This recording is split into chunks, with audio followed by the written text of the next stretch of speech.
सामान्य तौर पर हम ध्यान चक्रों में कर सकते हैं। चक्रों का मतलब है मूलाधार से लगाकर सहस्रार तक किसी चक्र में चेतना को केंद्रित करना। क्रम से भी हो सकता है कि एक एक क्रम से चक्रों पर ध्यान करें, या सीधा किसी एक चक्र में हम ध्यान प्रारंभ कर दें। सब ध्यानों का प्रयोजन अपने आत्म स्वरूप की उपलब्धि, सुखानुभूति। आत्म स्वरूप क्या होगा, उसकी क्या पहचान होगी? आत्म स्वरूप का मतलब आप, अपनी प्राप्ति, और अपनी प्राप्ति का अर्थ है जिसमें कोई परिवर्तन ना हो।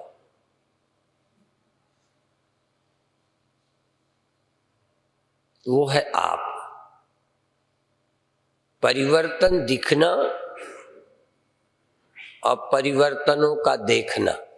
परिवर्तन दिखते हैं और यही अविद्या है कि परिवर्तन और परिवर्तन का साक्षी एक लगने लगते हैं। दृश्य और दृष्टा, चेतन और चेतन में प्रतीत होने वाली अनुभूतियां, ऐसा नहीं लगता कि ये मुझे मालूम पड़ती हैं, मैं कोई और हूं। ये मालूम पड़ने लगता है जैसे मैं ही बदल रहा हूं, मैं ही अनुभव में आ रहा हूं। दुखी हूं, ये अनुभव में आया। मैं बदल रहा हूं, चेंज हो रही है, ये अनुभव में आ रहा है। और जब भी कोई चेंज होगी तो वहां कोई और भी होगा उसको देखने वाला। चल में अचल होना ही चाहिए, दृश्य में दृष्टा होना ही चाहिए, उत्पत्ति और विनाश में अनुत्पन्न और अविनाशी होना ही चाहिए। एक वैज्ञानिक तथ्य है, लेकिन इसके प्रति हम जागरूक नहीं रह पाते। इसी का नाम मूर्छा है, इसी का नाम अविद्या है। और अविद्या और मूर्छा से नए इल्यूजन, कल्पना, ख्याल पैदा होते हैं और उनसे तादाद में होकर हम जन्म मरण दुख का अनुभव करते हैं। इन सबको तोड़ना है, पर तोड़ने के लिए जहां हम खड़े हैं, देह में इससे कुछ अंदर जाए। जब हम आंख बंद कर लेंगे और हमें उजेला दिखेगा, तब उस प्रकाश का दृष्टा ये नेत्र नहीं होंगे। अभी जब हम देखते हैं तो इस प्रकाश की दृष्टा ये इंद्रियां हैं, इन शब्दों के श्रोता ये कान हैं, इस स्थूल जगत को छूने वाले ये हाथ हैं, ये त्वचा है। लेकिन जब भीतर हम भगवान को छूते हैं, भगवान का स्पर्श करते हैं, तो हमारी सूक्ष्म इंद्रियां होती हैं। उन सूक्ष्म इंद्रियों से भगवान को छूते हैं, उन सूक्ष्म इंद्रियों से हम भगवान को देखते हैं। हम सूक्ष्म उन कानों से या इंद्रियों से सुनते हैं। अंदर की ध्वनि सुनना, अंदर का प्रकाश देखना, अंदर का स्पर्श अनुभव करना, अंदर सुगंध अनुभव करना, यह ध्यान की स्थिति में, ये ध्यान की पद्धति में सूक्ष्म में प्रवेश है। जैसे बाहर के जगत से भीतर के जगत में चले गए। जिनको किसी तरह का ऐसा अनुभव होता है, वो पूर्ण समाधिस्थ तो नहीं है, वह आत्मज्ञानी तो नहीं कहा जा सकता, पर वो एक अच्छा साधक है जो बाहर से भीतर चला गया, स्थूल से सूक्ष्म में चला गया, इस भौतिक देह से सूक्ष्म देह में पहुंच गया। भले वो क्या है क्या नहीं है, पर एक तुम्हारी जागृतावस्था है जहाँ यह जगत देखते हो, एक तुम्हारी स्वप्नावस्था है वहाँ भी सब देखते हो, पर वह यह जगत नहीं है, वहाँ यह देह नहीं है। वहाँ देह है पर यह देह नहीं है। इसलिए जब ध्यान में हमें अनुभव होता है तो यह प्रकाश वहाँ नहीं है। प्रकाश है पर यह नहीं है। वहाँ भगवान है, हम देखते हैं, पर ये भगवान नहीं है जो बाहर मंदिर में है। ऐसे ही होंगे वो, लेकिन ये नहीं है। यदि गुरु वहां दिखते हैं तो बिल्कुल ऐसे ही गुरु होंगे, लेकिन ये नहीं है। ध्यान में प्रकाश भी होता है, ध्यान में भगवत देवी देवताओं का दर्शन भी होता है, ध्यान में सुगंध भी आ सकती है, ध्यान में ध्वनियां मंत्र सुनाई दे सकते हैं, ध्यान में आकाश, ध्यान में दिव्य स्पर्श, जैसे हमें कोई छू रहे हैं और उस छूने का दिव्य सुख मिल रहा है। और स्थूल में भी वो बात हो सकती है। जब बाहर किसी को देखते हैं तब भी सचमुच ईमानदारी से सोचोगे तो पता चलेगा आप किसे देख रहे हो। बाहर भी आपकी आंखों में माँ भी होती है, पिता भी होते हैं, गुरु भी होते हैं। सचमुच आप देखते समय ये भी देखो कि किसे देख रहे हो। जागृत में भी आप जो चाहो देख सकते हो। मैं एक आदमी हूं, मैं एक संत हूं। आपको क्या दिखता है? जब आप देखते हैं तब क्या देखते हैं? गंगा जी बह रही है, पानी बह रहा है, कोई जानवर इसका पानी पी रहा होगा, कभी कभी कोई जानवर जीव जंतु इसमें नहा भी रहे होंगे। तो जिस पानी में वो नहाते हैं, वैज्ञानिक दृष्टि से उसी पानी में आप स्नान कर रहे हैं,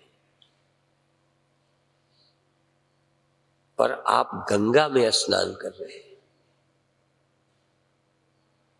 आपके तन के स्नान में आपके मन भी शामिल हैं और आप गंगा स्नान कर रहे हैं। तो ये भौतिक जगत भी सबका एक नहीं है। ये हरिद्वार एक तीर्थ है, यहां जानवर भी आते हैं, यहां आप भी आते हैं, चाहे तीर्थ की भावना से नहीं, यहां कई अन्य मजहब के भी आते हैं। कई मजहब के लोगों का पहले ये तीर्थ था, आज नहीं है। यदि मैं उदाहरण लेना चाहूं तो कह सकता हूं कि सिखों का भी ये तीर्थ था। सिख भी अपने लोगों को यहां लाते थे, आज नहीं लाते। तीर्थ नहीं बदला, हमारी धारणा बदली।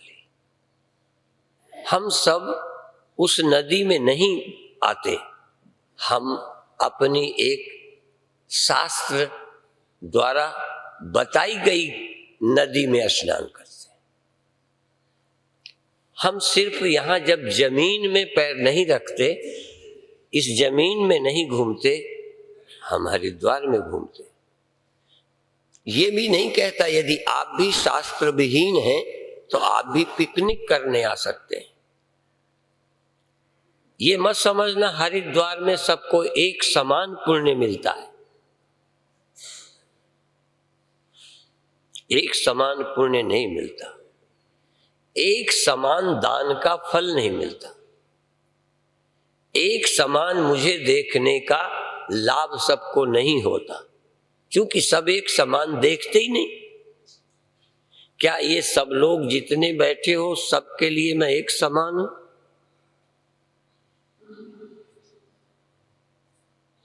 क्या ये हरिद्वार सबके लिए एक समान तीर्थ है? ये भी एक सत्य है, यह भी एक तथ्य है कि हम सब लोग एक जमीन में नहीं रहते। भौतिक दृष्टि से, वैज्ञानिक दृष्टि से ये जमीन एक जैसी है, लेकिन हम सब मनुष्यों के लिए हर जमीन भिन्न है। कुछ जमीन मुसलमानों के लिए आम जमीन नहीं है। उन्हीं पत्थर ईंटों से बने मंदिर, गुरुद्वारे, मस्जिदें, सबके लिए वो ईंटें अलग अलग हैं। इसको हम मनोवैज्ञानिक सत्य कहते हैं, संस्कार जन्य। तो आप बाहर भी जो कुछ देखते हैं, जो तुम देखते हो वही मैं देखता हूं। जिसको तुम पत्नी देखते हो, ध्यान देना, जिसको तुम पत्नी देखते हो, तुम्हारा बेटा उसे क्या देखता है? क्या वो एक समान है? ये धरती भी एक समान नहीं है। हम वृंदावन जाते हैं, हरिद्वार आते हैं, अयोध्या जाते हैं, हम तीर्थ में आते हैं। बाहर भी एक समान नहीं है। हमें लगता होगा हम सब एक दुनिया में रहते हैं। हरिद्वार में जानवर भी हैं, पर हरिद्वार से न जलते हैं, ईर्षा भी नहीं करते, और श्रद्धा से, तीर्थ भावना से भी जानवर नहीं घूमते। हिंदू यहां तीर्थ भावना से आते हैं, सब हिंदू नहीं। बहुत अन्य मजहब के आते हैं, कोई कंबल बेचने आते हैं, उन्होंने भी कुछ मकान मुकुन बना लिए हैं, दुकानदार हैं। कई लोग यहाँ तीर्थ दृष्टि से रह रहे हैं, कई लोग केवल सुविधा के लिए रह रहे हैं, कई लोग आगे पीछे जब गड़बड़ होगी तो दंगे के लिए रह रहे हैं, और कई लोग तो तीर्थ नाम से उनको जलन होती है, चिढ़ होती है। कई हम मंदिर में जाके हमको चैन मिलती है, कई को मंदिर का गुंबज देखते छाती जलती है। क्या वो मंदिर सबके लिए है? जिस ठाकुर द्वारे में जाकर आपको भक्ति का उदय होता था, उन्हीं ठाकुर द्वारों को ढाने वाले भी थे। कोई जानवर किसी मकान को गिराने नहीं जाता। यदि बनाता नहीं मंदिर तो ढाता नहीं मंदिर। पर मनुष्य विचित्र जानवर है, एक मंदिर बना रहा है, एक मंदिर गिरा रहा है। मनुष्य एक समान या थे तो जन्म से तो मनुष्य, सब मनुष्य थे, लेकिन मनुष्य रहने नहीं पाए। आज कोई भी मनुष्य अब मनुष्य नहीं है। कोई मुसलमान है, कोई हिंदू है, कोई सिख है, कोई ईसाई है, मनुष्य नहीं है। इसलिए कई लोग कहते हैं कि आपको क्या डर है? हमने कहा हमें जानवरों से कम डर है, क्योंकि मुसलमान नहीं है, वो हिंदू नहीं है, वो सिख नहीं है, कोई जानवर। पर मनुष्य, यदि मनुष्य होता तो डरना होता, वो मुसलमान है। आपको ध्यान ही नहीं जाता, शायद सोच भी नहीं पाते कि हम एक ही भारत में नहीं रह रहे,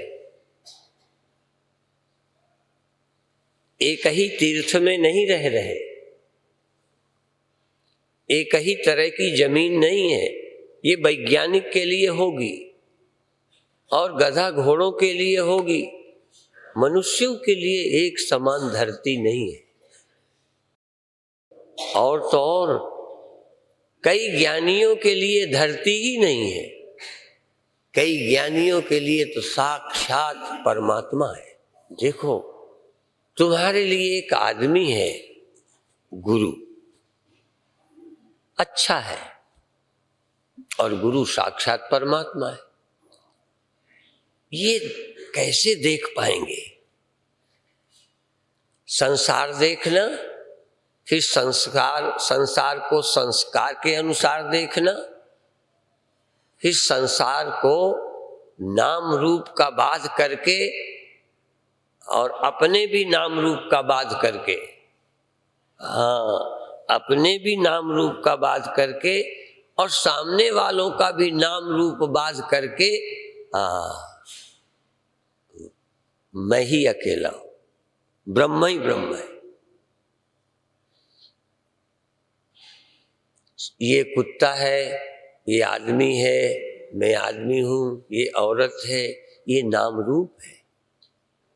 नाम रूप का त्याग कर दिए तो परमात्मा है।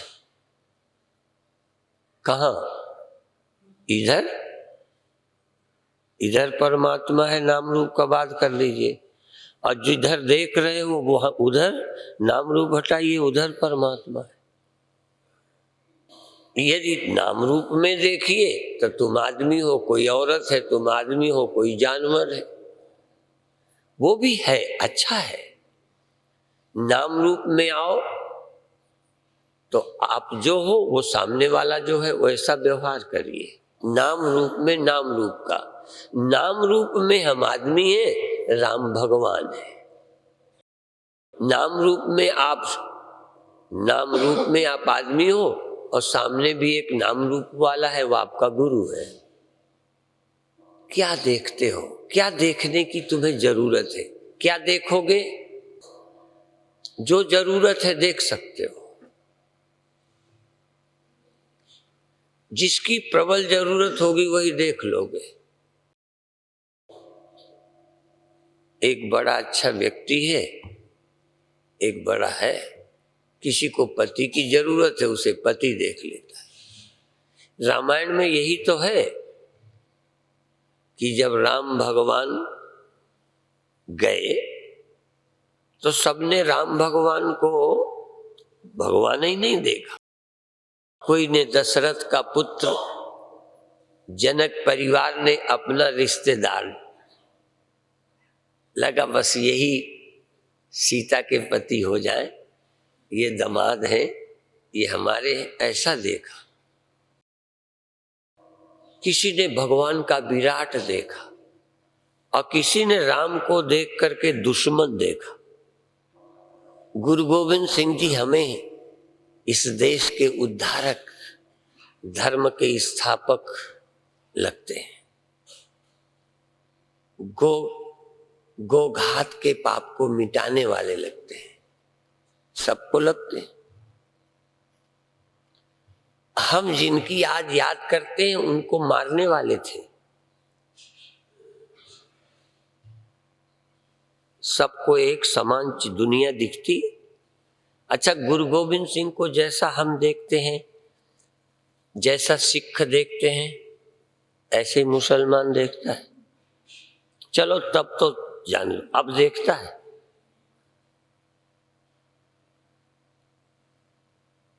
क्या ये दुनिया एक ही है? अच्छा, तुम्हारे आंखों से देखी गई दुनिया ठीक है कि उनके आंखों से? किसकी आंखें ठीक हैं? और चलो छोड़ो, हमारी आंख से तुम न मरने वाले हो, हमारी नजर से, हमारी समझ से, और अपनी समझ में तुम मरने वाले हो। अपनी समझ में राम परमात्मा है, कृष्ण परमात्मा है, पर आम लोगों की समझ में कृष्ण आदमी है। तुम्हें लगता है सारी दुनिया सबको एक ही है? एक ही नहीं है। ना स्वप्न एक है। हाँ, स्वप्न तुम्हारा बिल्कुल इंडिविजुअल है, तुमने देखा। जगत भी तुम्हारा इंडिविजुअल है। तुम्हारे लिए, सबके लिए मैं अलग हूं, सबके लिए। जितने व्यक्ति हैं उन सब के लिए मैं एक अलग हूं।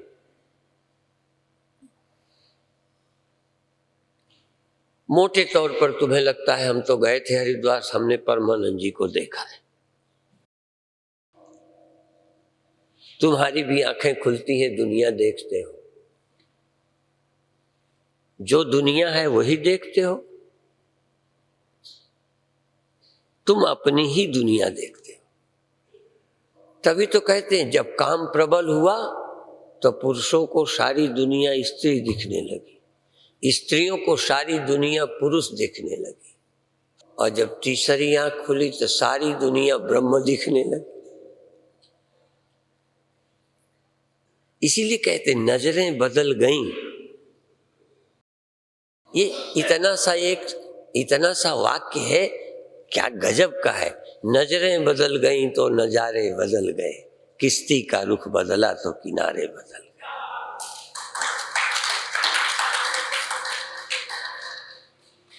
और हम नजर कैसी कैसी बना सकते हैं। हम नजर हिंदू की बना सकते हैं, हम नजर मनुष्य की बना सकते हैं, हम नजर परमात्मा की बना सकते हैं। और नजर बन सकती है, और जैसी नजर बन जाएगी तुमको 100% वही सच लगेगा। 100% वही लगेगा जैसी तुम्हारी नजर होगी। इसलिए हम लोग कहते हैं संत सृष्टि नहीं बदलते, संत दृष्टि बदल देते हैं।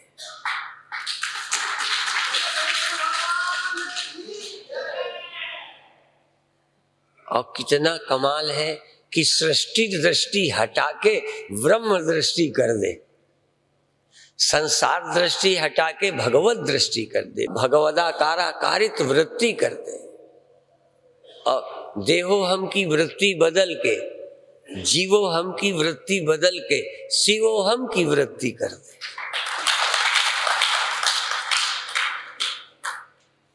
मैं मर जाऊंगा ये भी एक दृष्टि है, मैं नहीं मरूंगा, मैं नहीं मरूंगा ये भी एक दृष्टि है। और यदि तुलना करूं तो मरूंगा ये सृष्टि दृष्टि है, और नहीं मरूंगा ये यथार्थ दृष्टि है। यदि दृष्टि की भी कसौटी करें तो सत्य दृष्टि है, परमार्थ दृष्टि है, आत्मदृष्टि, परमार्थ दृष्टि, यथार्थ दृष्टि है कि मेरा जन्म नहीं होता। और ये तो माया की दृष्टि है कि मैं पैदा हुआ हूं। माया ने पुरुष और औरत बना दिया है। माया के बनाए हम पुरुष हैं, ये स्त्री है, हम भोक्ता हैं, ये भोग्य है, हम मनुष्य हैं, ये सांप है, ये हमें काट लेगा, हम मर जाएंगे। ये माया ने बना दिया है। माया ने द्वैत बनाया है, मुधा भेद यद्यपि कृत माया। भेद ये झूठे हैं पर माया ने बनाए हैं। और माया में ताम तरंति ते मामेव ये प्रपद्यन्ते। जिसको भगवान कहते हैं जो मेरी दृष्टि प्राप्त कर लेंगे, जो मुझे देखेंगे, जो मेरी शरण होंगे, जिनको मैं पसंद आऊंगा, वो माया से पार हो जाएंगे। माया में ताम तरंति ते माम एव ये प्रपद्यन्ते। जो केवल मेरे को ही महसूस करेंगे, मेरे सिवा और कुछ नहीं देखेंगे, वो माया से पार हो जाएंगे।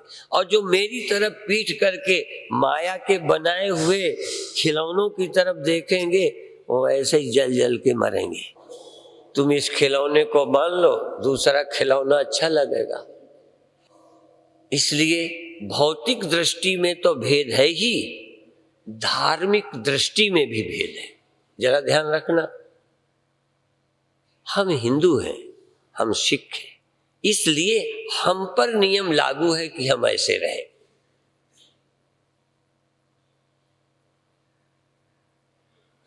प्रकृति ने तो भेद बनाया ही है, धर्म ने भी हमारे जीने के लिए कुछ भेद बना दिए। स्त्री और पुरुष तो प्रकृति ने बनाए हैं, और माँ, बहन, भाई, दीदी, नानी, मौसी, पिता, मौसा, मामा, ये किसने बनाए हैं? प्रकृति ने। ये हमारे गुरुओं ने बनाए, इसलिए कि ये संसार अच्छा रहे, प्रेम से रहे, अत्याचार न हो, हम ठीक से खाएं, ठीक से जिएं, इसलिए धर्म दृष्टि है। ये धर्म दृष्टि है।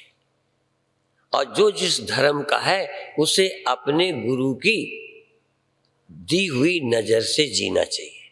सिख को सिख की नजर से जीना चाहिए, जैन को जैनी नजर से जीना चाहिए। यहां एकता नहीं करनी। यदि सिख मजबूर करें कि सब केस रखो तो झगड़ा हो जाएगा। हम कहें सबको कि दुनिया के लोग चोटी रखें तो झगड़ा हो जाएगा। भाई तुम ही रह जाओ चोटी वाले तो क्या कम है? तुम तो हिंदू रह जाओ, किसी मुसलमान को हिंदू न बनाओ, तुम हिंदू रह जाओ, बहुत बड़ी बात। किसी हिंदू को सिख न बनाओ, खुशी से बने, बहुत अच्छी बात है, और बने, पर सिख ही सिख बने रह जाएं, ये कोई कम बात नहीं है। सिख भी सिख की नजर से जिए, गुरुओं की बताई रहत से जिए, ये कितनी बड़ी बात है। तुम मुसलमान के अनुसार जियो, मैं नहीं कहता, तुम अपने ग्रंथ के अनुसार हिंदू होके जियो तो बुरा हो जाएगा क्या? तुम क्या हिंदू के अनुसार जीते हो? मुसलमान हिंदू की तरह नहीं जीता तो हम परेशान हैं। जब हिंदू ही हिंदू की तरह नहीं जीता तो परेशान क्यों नहीं हो? जो हिंदू केस नहीं रखता वो हमें बुरा लगता है, पर आज तो सिख ही केस कटाने लगा। इसलिए अपनी अपनी संस्कृति, अपने धर्म के पक्के हो जाओ। पहले भौतिक दृष्टि, दूसरी धर्म की दृष्टि, और तीसरी है ब्रह्म की दृष्टि। धर्म की दृष्टि में जो चलेगा, क्योंकि धर्म की दृष्टि में भी आसान नहीं। सामने जो है वो फीमेल है, फीमेल दिखती है, और फीमेल का मतलब पुरुष और स्त्री का सुख सहज है, उसमें भी रोक लगा दिया। प्रकृति के नाते से हम पुरुष और स्त्री थे, पर धर्म की दृष्टि से एक पुरुष एक स्त्री सैकड़ों भेद रखती है। वो माँ है, बहन है, मौसी है, नानी है, मामी है। एक पुरुष, सब पुरुष पुरुष नहीं है, ये पुरुष होते हुए, हाँ, ये सामने सब पुरुष नहीं है। क्या है? कहते ये आदमी, कहते ये आदमी नहीं है, मेरा मौसा है। यद्यपि आदमी है पर मौसा है, पिता है। एक लड़की के लिए वो पिता है, सिर्फ मेल नहीं है, सिर्फ मेल नहीं है। जैसे स्त्री पुरुष का मेल है ना, मेल का दूसरा अर्थ भी होता है। सिर्फ मेल ही नहीं है पुरुष स्त्री का, ये मेल ही नहीं है, ये मेरा पिता है। इसलिए मेल होता हुआ मेरा मेल नहीं है, स्त्री पुरुष जैसा मेल नहीं है। अपनी बेटी को पिता जब विदा करता है रोता है। जब बेटी अपने पिता के गले लिपट के रोती है तब मेल और फीमेल का मिलन नहीं है, वह एक बेटी और पिता का मिलन है। इन संस्कारों की कितनी बड़ी कीमत है। और एक प्रतिमा रखी है, मेरा भगवान है, जो इतना विश्वासी हो जाएगा, जो प्रकृति की आंख से एक मेल है पर मेरी निगाह से मेरा पिता है, इतनी जिसकी दृष्टि मजबूत होगी, कल जब हम कहेंगे तू आदमी नहीं है, तू स्त्री नहीं है, तू चैतन्य है, तो ये बात भी उसको जम जाएगी। जिसको विश्वास की नजर ही नहीं है, केवल एक आंख भौतिक, जो आज ये मान सकता है मैं बहन हूं, ये मेरा भैया है, मैं बेटी हूं, ये मेरा पिता है, जो ये मान सकता है पुरुष होते हुए स्त्री होते हुए, इस विश्वास पर जी सकता है, जो ये मान सकता है कि ये पाप है, जो ये मान सकता है कि ये पुण्य है, कल वो भी समझ लेगा कि मैं स्त्री नहीं हूं, पुरुष नहीं हूं, मैं चैतन्य आत्मा हूं। जो मानने का अभ्यासी है वो मान सकता है। ये मानना बड़ी बड़ी विलक्षण कला है और हिंदू मानने में बड़ा निपुण है। हिंदू जितना मानने वाला, कुछ भी मना लो, 9 दिन देवी की पूजा करो और उसी देवी को फेंकाओ। अच्छा, जब देवी को फेंकने जाते हो तो कभी तुम्हें पाप का ख्याल आया? बोलो।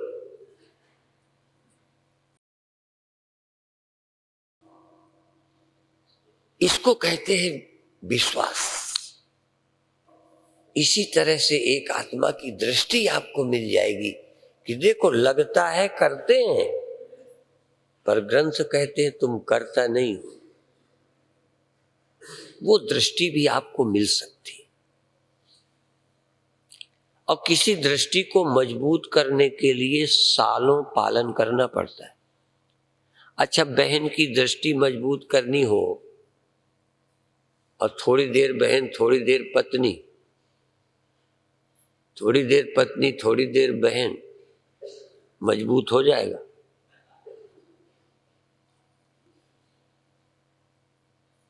एकादशी के चावल की तरह परहेज करना है कि जो बहन है ये 1 सेकंड को भी पत्नी नहीं हो सकती। यदि सेकंड को पत्नी हो गई तो बहन बिगड़ गई। भगवान यदि 1 मिनट को भगवान न रहे तो गए। इसलिए धर्मो रक्षति रक्षिता।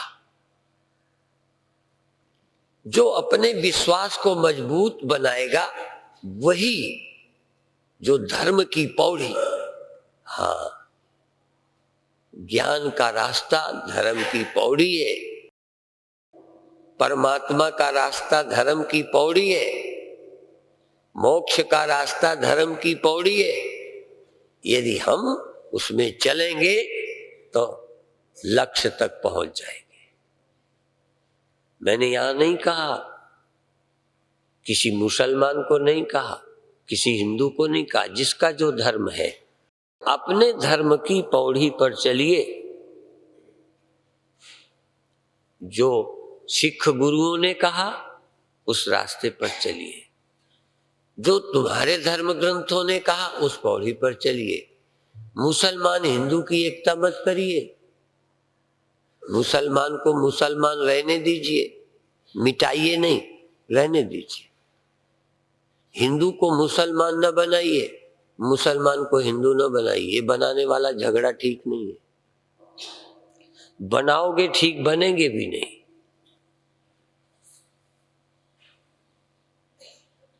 एक मुसलमान पंडितों की बारात में खाने पहुंच गया,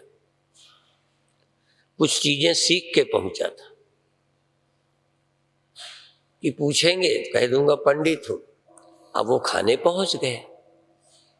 अब वो जो जन्म से पंडित होते हैं वो इतनी बढ़िया ट्रेनिंग है, वो एक दिन में बनती नहीं। मिलिट्री में कोई बेईमान पहुंच जाए, पाकिस्तानी जासूस, पकड़ जाएगा वो। अभी पकड़े गए, पकड़ जाएगा। उनके कुछ कोड वर्ड है, तो हिंदू के कुछ कोड वर्ड है। मुसलमान कुछ रट के पहुंच गए। खाने बैठा था, लोगों ने पूछा तुम कौन हो? ऐसा पंडित। कहन कौन पंडित? कहन पांडे। कहन कहाँ के पांडे? अब लो, खोर के पांडे, हरि के पांडे। हाँ, कहाँ के दुबे? तुम याद कर लोगे पंडित। कौन पंडित? दुबे। कहाँ के दुबे? कौन दुबे?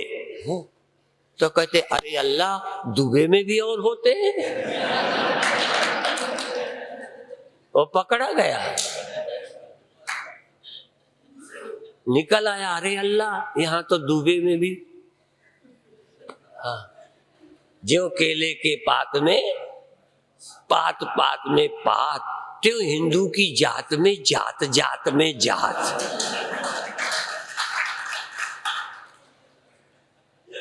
ये जात इसलिए नहीं है, इसलिए कि बेईमान कोई घुस ना आवे हमारे बाड़े के अंदर। इतने प्रश्न हैं और साधुओं में तक थे। अभी जब हम मंडलेश्वर बने अभी तक याद नहीं है, अभी नहीं तैयारी कर पाए, नए नए बने ना। तुम्हारी मढ़ी कौन है, तुम्हारा द्वारा कौन है, तुम्हारा अखाड़ा कौन है, तुम्हारा पटनाम के, इतनी लंबी लिस्ट है कि इतना वेदांत पढ़ने में मेहनत नहीं है जितना ये सब बताने में झंझट है। ऋतंभर ने तो लिस्ट रख ली है, हाँ, हमें नहीं याद है। यदि हम अभी 10 नामियों में चले जाए ना और सब पूछ लें तो हमारी मंडलेश्वरी चली जाए, याद ही नहीं है। इसलिए जो कोई जो कुछ है रहे, मुसलमान मुसलमान रहे, हिंदू हिंदू रहे। इसीलिए हम लोग कहते हैं धर्मांतरण का पागलपन छोड़िए।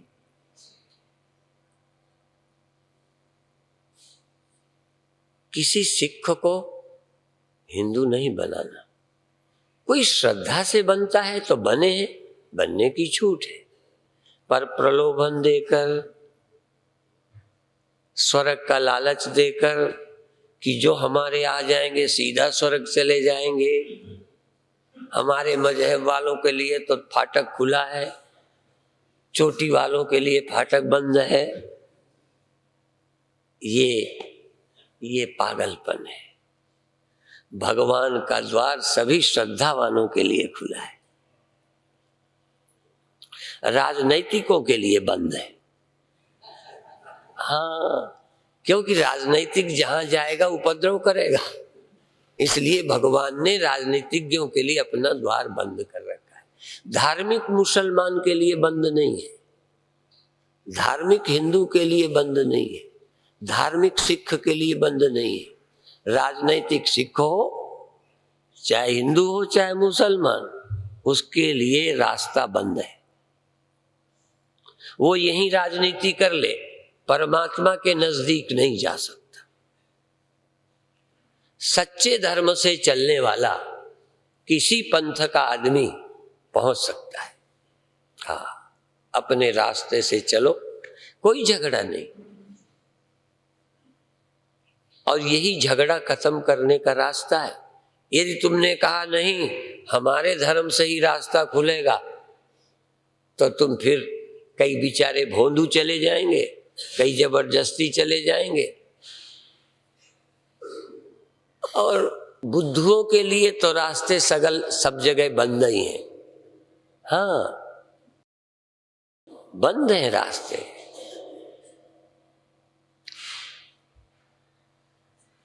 हर गुरु ने तुमको व्यवहारिक शिक्षा देते हुए, रहत की बात कहते, केसधारी पंचककार का पालन करते हुए धीरे से ऊपर ले जाने की, चोटी रखते हुए, जनेऊ पहनते हुए, मंदिर जाते हुए, मूर्ति पूजते हुए अमूर्त तक पहुंचाने का हिंदू। हाँ, मूर्ति से अमूर्त तक ले जाता है। हम वही वाले तो है ना मूर्ति पूजक। कहाँ एक तरफ मूर्ति पूजक और कहाँ एक तक ईश्वर तक को कल्पित बताने वाले। क्या है, कहाँ देहो हम, कहाँ ये भगवान और कहाँ शिवो हम। ना हम देहो, इतनी ऊंची नजर, भगवान के आदमी होंगे, हम ही आदमी नहीं है। भगवान क्या साकार होंगे, हम ही साकार नहीं है, हम ही निराकार है। ये जो नजर है, ये नजर हिंदू ने बहुत आंखें बनाई। हिंदू आंख बनाने में माहिर है। ऐसी ऐसी आंखें दी हैं, ऐसी नजर बना दी है कि कुत्ते में भी परमात्मा देख सकते हो। ये नजर हाँ कि सब मजहबों ने नहीं दिए।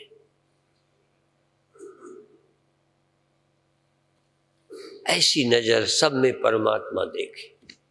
सिया राम मैं, ऐसी नजर हमारे गुरुओं ने, संतों ने, ऋषियों ने, ग्रंथों ने दी है।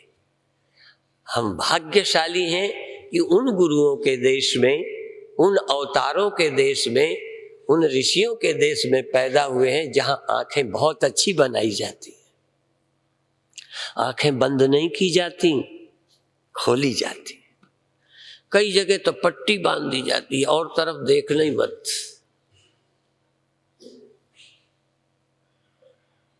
कई भारत के दर्शनों में कि भीतर परमात्मा है, बाहर मत देखना, बाहर तो खा जाएगा। बाहर जगत है, भीतर परमात्मा है।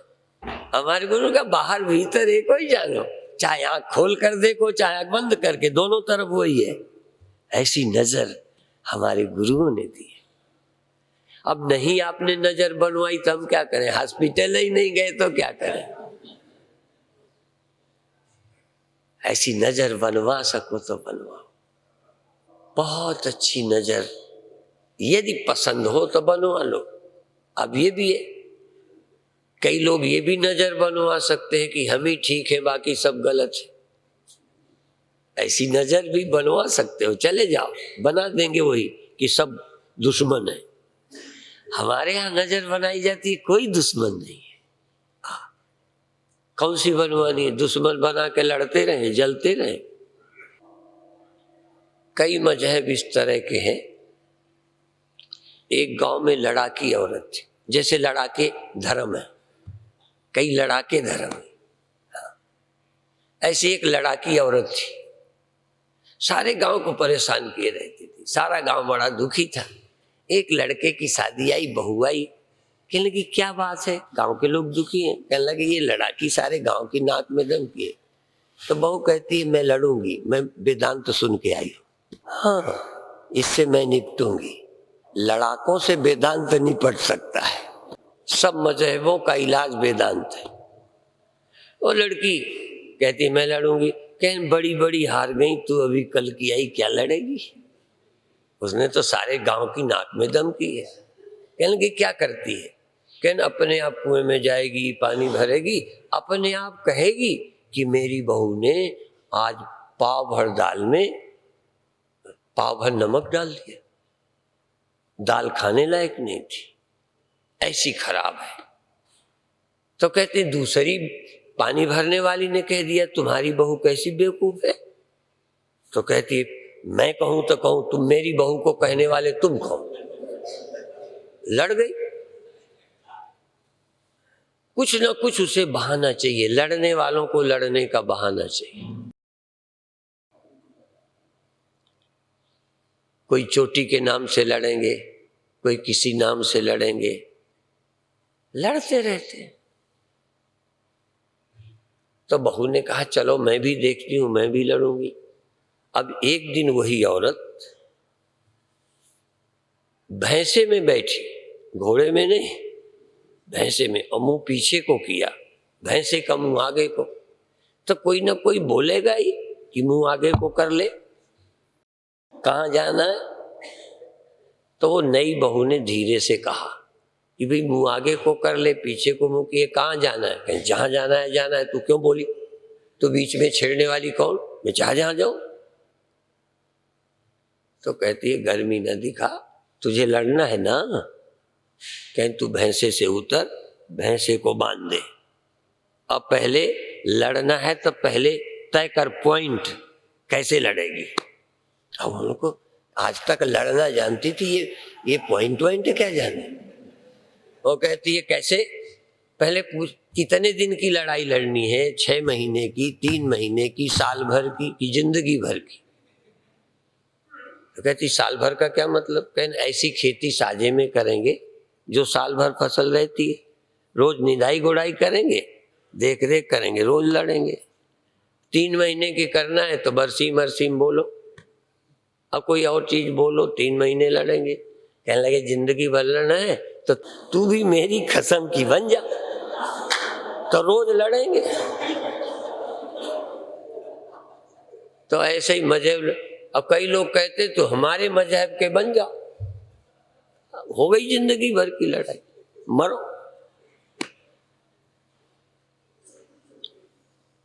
असल में तब वो ठंडी हो गई कि ये तो मेरी भी शेर निकली। जब उसने कहा इसको तो लड़ने का ऐसे ऐसे तैयार है, तो उसने कान पकड़े कि मैंने लड़ना छोड़ दिया।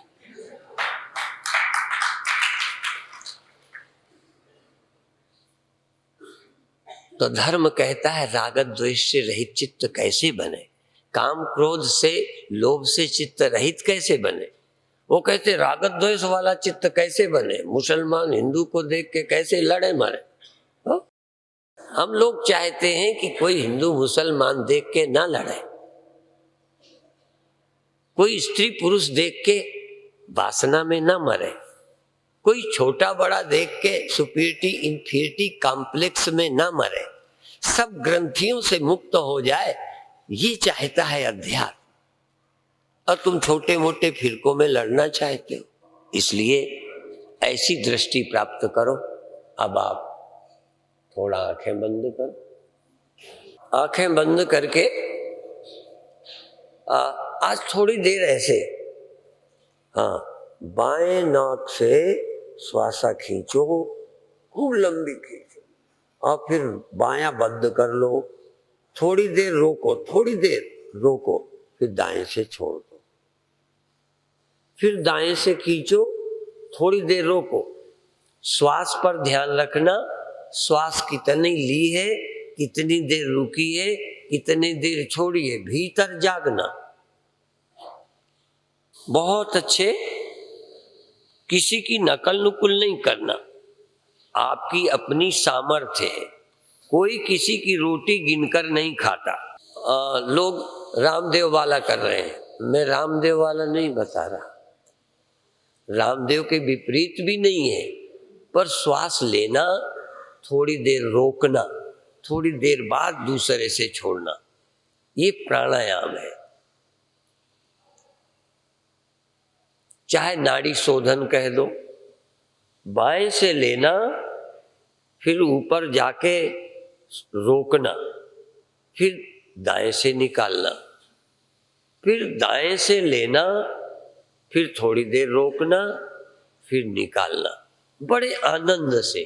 प्राणोपासना, देहोपासना, इंद्रियोपासना, प्राणोपासना, मनोपासना,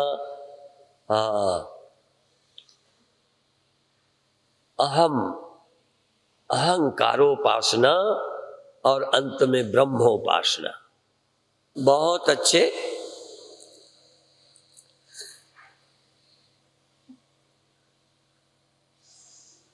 पूरा ध्यान भीतर, श्वास कैसे गई, कैसे रुकी, रुकी हुई श्वास का शरीर पर क्या प्रभाव पड़ा, थोड़ी देर रोके रहो, ये देखो, ये अनुभव करो कि श्वास का शरीर पर क्या प्रभाव पड़ रहा है।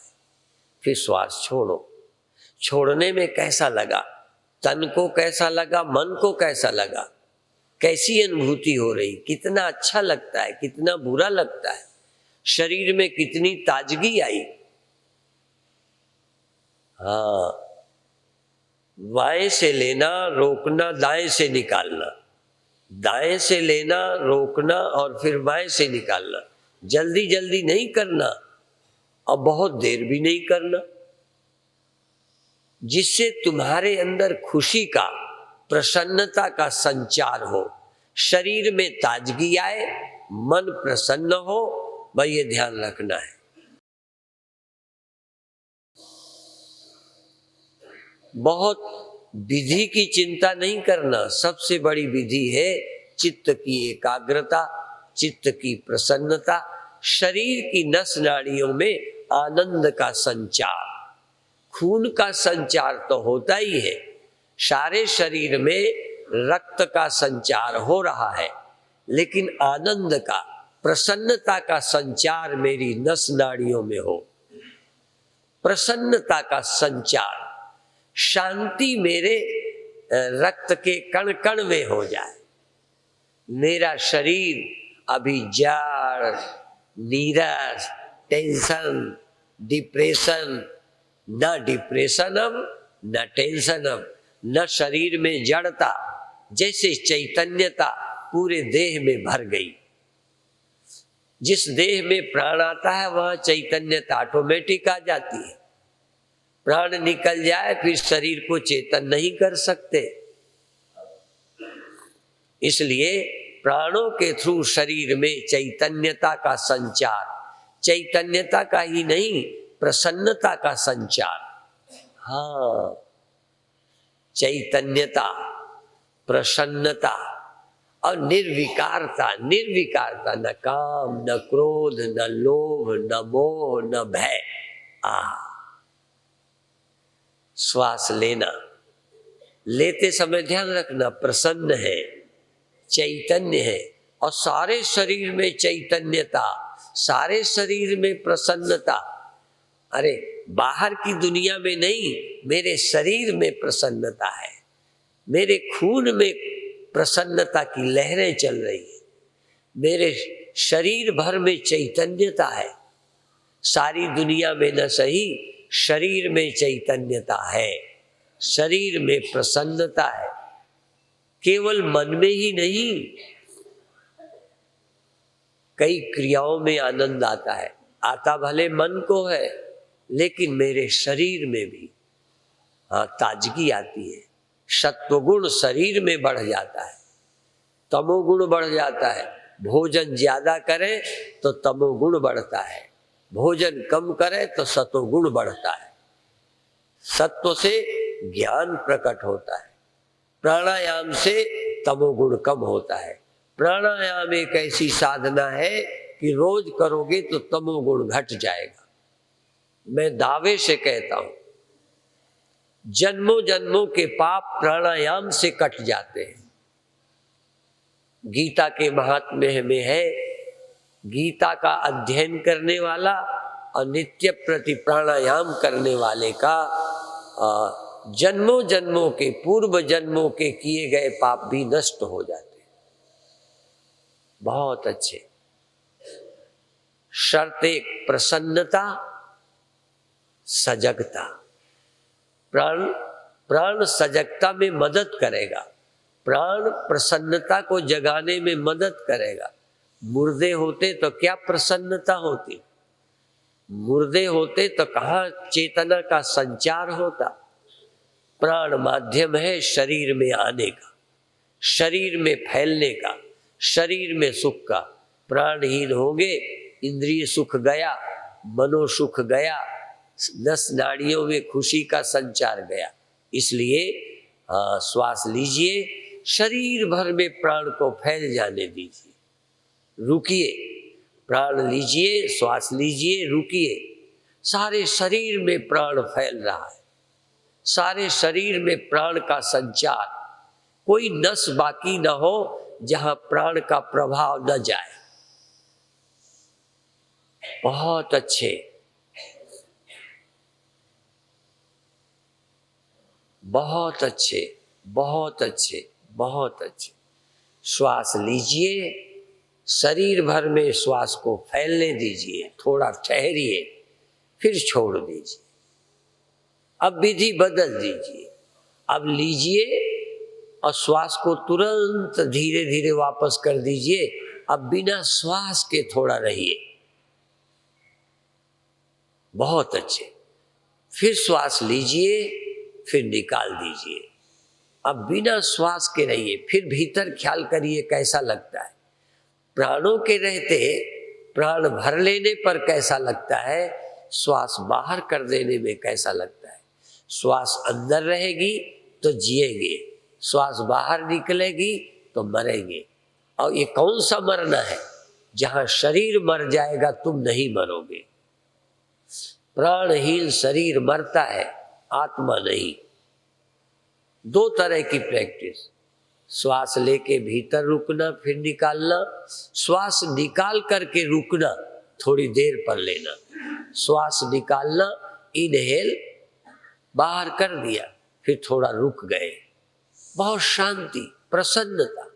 और सारे शरीर में जो प्राण फैला था, जब श्वास निकल गई, सारे शरीर में फैला प्राण सिकुड़ने लगा, पेट की तरफ आने लगा, वैक्यूम बन गई।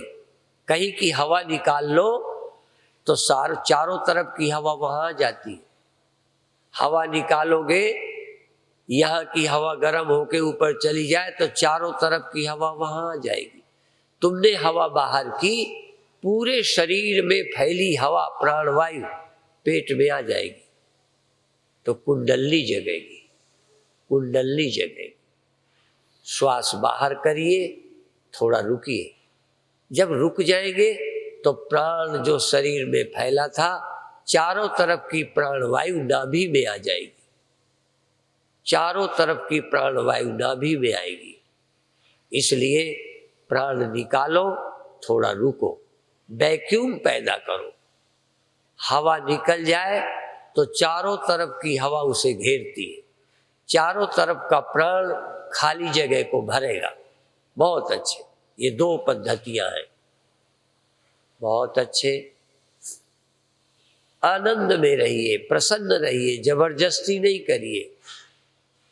आनंद आनंद, सारे शरीर में खुशी बढ़ रही है, सारे शरीर की पीड़ा भागी जा रही है। जैसे प्रकाश आता है तो घर का अंधेरा भग जाता है, ऐसे ही प्राणवायु आई, चेतना जागी, प्रसन्नता फैली, जड़ता गई, दुख चिंता गई, भय गया, काम गया, क्रोध गया, लोभ गया। बहुत अच्छे, बहुत अच्छे। अब 1-2 मिनट मौन और शांत, जैसी चले श्वास चलने दो, शरीर इसी हाल में रहने दो। अब ये शरीर जिंदा है या मरा है, तुम इसमें जा। अब न मुझे रोकना है श्वास, न निकालना है, अपने आप निकले, अपने आप आवे, अपने आप जावे। न बाहर रोकना, न भीतर, न लेना, न छोड़ने की कोशिश।